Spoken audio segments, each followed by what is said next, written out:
Vitamin A প্রত্যেক হসপিটালে যেখানে রোগী আছে এটা খাইয়ে দেওয়া হবে এই আমাদের এই কর্মসূচির ভিতরে।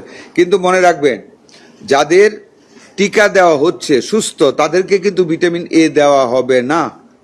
আবার বলি, যারা অসুস্থ, হাম আক্রমণ হয়েছে অথবা জ্বর হয়েছে, হামের সম্ভাবনা আছে, শুধু আক্রান্ত চিকিৎসাধীন রোগীদেরকে ভিটামিন এ দেয়া হবে। যাদেরকে এর বাইরে অসুস্থ না কিন্তু আমরা টিকা দিচ্ছি তাদেরকে ভিটামিন এ দেয়া হবে না।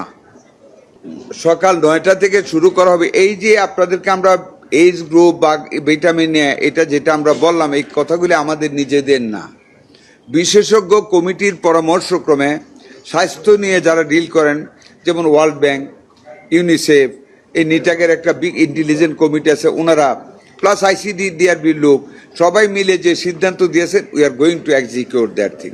আরেকটা কথা আপনাদের সামনে, আমি সবসময় আমি খুব আপনাদের উপর নির্ভরশীল আল্লাহর পরে, তার কারণ আপনারাই কিন্তু বাঁচাইতেও পারেন, আপনারা কনফিউজও করাইতে পারেন।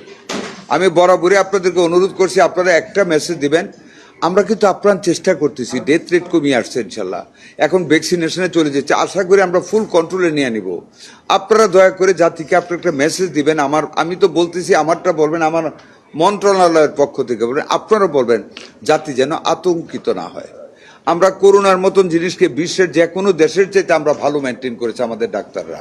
আশা করি এটাও আমাদের ডাক্তাররা যেভাবে পরিশ্রম করতেছে, বিশ্বাস করেন এরা এখন মৃত্যুর ভয় নেই, সমানে কাজ করতেছে আমাদেরকে মানুষকে বাঁচানোর জন্য।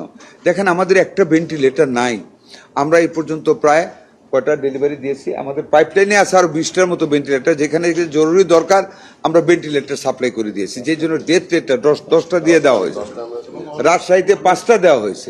আর আরো অবাক হবেন আল্লাহ কিভাবে আমাদেরকে বাঁচান। এই ভেন্টিলেটর ছাড়া আমাদের ডাক্তাররা কিছু মেথড ইভলভ করেছে, যেটা দিয়ে এখন লাঙে অক্সিজেন